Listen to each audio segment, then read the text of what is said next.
से मुक्ति हो जाती है। क्या ऐसी गंगा को हम ऐसे दूषित करेंगे? कौन है गंगा? कहां से आई है गंगा? करती क्या है ये गंगा? कोई और नहीं, भगवान श्री नारायण के चरणों की चरणों तक ही समझे यार, चरणामृत ही है। ध्यान से सुनना, कल बामन भगवान का चरित्र हम सुना रहे थे, तो जब भूमि नाप रहे थे ना ठाकुर जी, तो आकाश को चीर कर जब भगवान का श्री चरण वैकुंठ में पहुंचा, ब्रह्मलोक में पहुंचा, तो ब्रह्मलोक में पहुंचती ब्रह्मा जी ने भगवान नारायण के चरण के अंगूठे को प्रक्षालन कर लिया और कमंडल में वो जल रख लिया। वही है गंगा। ऐसे ही नहीं आई गंगा धरती पे,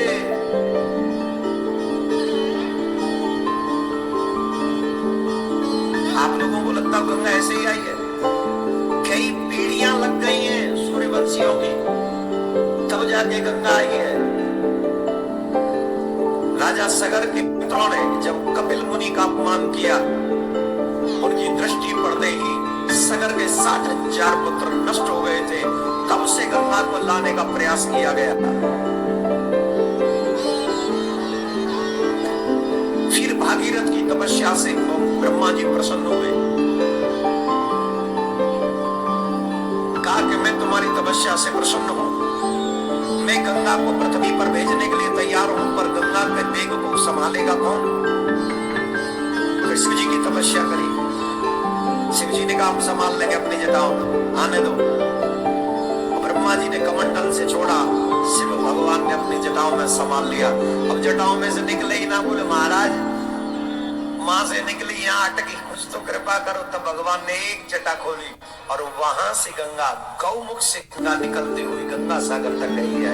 वही गंगा यहाँ से अपना मार्ग अपने रास्ते में है, बक्सर में गंगा सागर जाने के लिए है, तुम्हारी पॉलिथीन उठाने के लिए नहीं। अब वहां जाके कपड़े धो रहे, बर्तन धो रहे, साबुन लगा रहे, आरती करके दिए उसी में छोड़ रहे। आरती करो, पुष्प चढ़ा दो, गंगा संभाल लेगी। कोई भोग चढ़ा दो, उसे भी संभाल लेगी। जो जल में मिलकर मिक्स हो जाए, नष्ट हो जाए, उसे गंगा अपने आप संभाल लेगी। लेकिन प्लास्टिक कैसे संभलेगा बोलो? कांच की बोतल कैसे संभलेगा बोलो? ये तो नहीं संभलेगा। तो आप सबसे व्यासपीठ पर बैठकर एक प्रार्थना कर रहा हूं। वैसे तो आप मुझसे ज्यादा विद्वान हैं, सब पढ़े लिखे हैं, सब भगवान के प्रिय हैं, और मैं तो महाअधम, अधमादे अधम हूं। मैं संसार में जितने भी अधम है उन सब का भी सरदार हूं। फिर भी ठाकुर जी की कृपा है कि उन्होंने अपने गीत गाने के लायक रखा हुआ है, इसलिए आपसे निवेदन कर रहा हूं। अगर चाहते हो कि ये गंगा हमारी आने वाली पीढ़ियों के भी पाप काटती रहे, तो कम से कम इतनी मर्यादाएं तो हम निभाएं कि गंगा को अशुद्ध न करें, उन्हें शुद्ध बनाए रखें। ये जिम्मेदारी हमारी है, इसका पालन हमको करना ही चाहिए।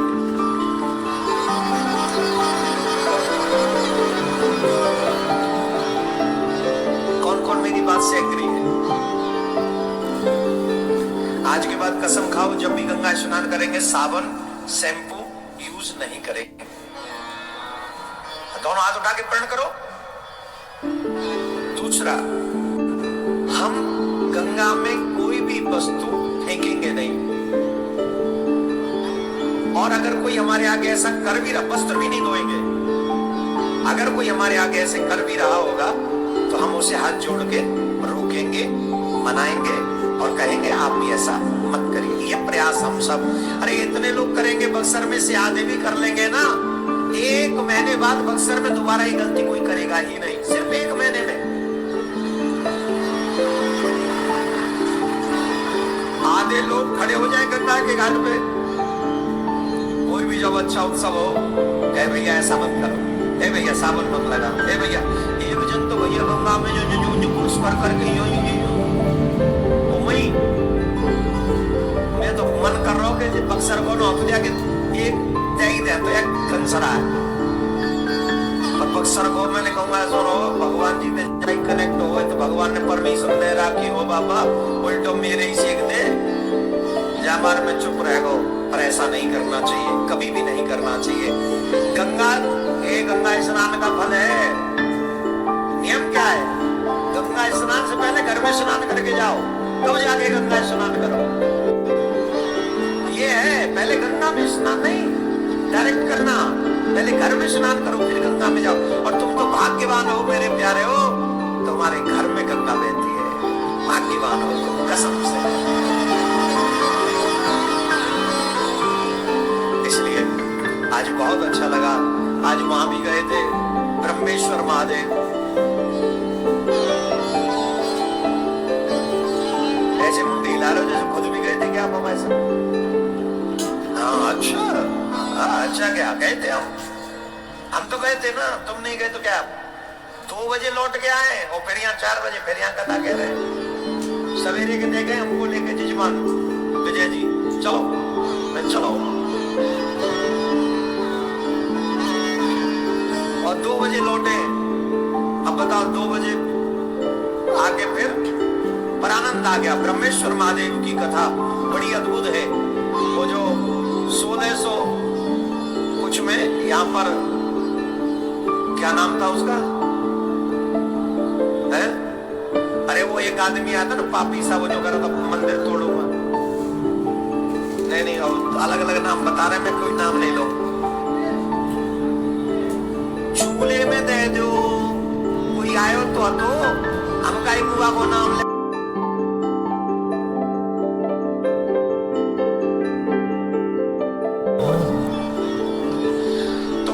आदमी आया था ब्रह्मेश्वर मंदिर पे और ये जो ब्रह्मेश्वर महादेव हैं इनकी स्थापना ब्रह्मा जी ने ही की है ऐसी मान्यता है। और ब्रह्मा जी ने स्थापना की है लेकिन वो जैसे उन दिनों में 16वीं सदी में वो दुष्ट पैदा हो गए थे वो मंदिर तोड़ने का संकल्प ले चुके थे तो वो तोड़ने के लिए यहाँ भी पहुंचे थे शाम के समय यहाँ पहुंचे थे वो लोग और उन्होंने कहा हम मंदिर तोड़ देंगे तो यहाँ के लोगों ने कहा कि देखो ब्रह्मा जी के द्वारा स्थापित मंदिर है इसको मत तोड़ो तो बड़े उनकी खोपड़ी आती तो रहती है बहुत अच्छा जिद करके आए थे वो बोलते ऐसे थे जो हो ही ना बोले हम तो तब मानेंगे कि तुम्हारा भगवान ये महादेव सच्चा है ये हमें कोई चमत्कार दिखाए तो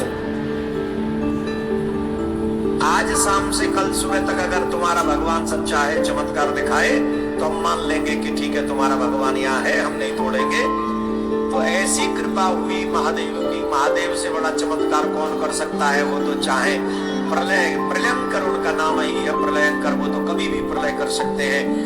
ऐसा हुआ चमत्कार रात में पूर्व से पश्चिम की तरफ उनके मुख का द्वार हो गया मंदिर का मुख का द्वार। खैर वो भी डरा गए उनको लग गया कि बेटा जब इतना हो सकता है तो तुम बच के जाओगे भी नहीं यहाँ से महादेव के तो एक ही गण काफी है तो फिर वो उन्होंने मंदिर को नहीं तोड़ा। तो ऐसा ये ब्रह्मेश्वर मंदिर जहाँ आज हमें जाने का सौभाग्य मिला। एक और मंदिर हम आज गए पहले तो पंचमुखी हनुमान जी का दर्शन किया संयोग ऐसा था जैसे हनुमान जी का वर्ण था वैसे ही वर्ण के वस्त्र हम पहन के गए थे तो हमने कहा ये तो आपकी आगे तो भी कृपा है अपने ही रंग में रंग लिया है हमको बड़ी कृपा हो गई। और फिर बांके बिहारी जी के मंदिर का भी दर्शन किया। कौन सी जगह थी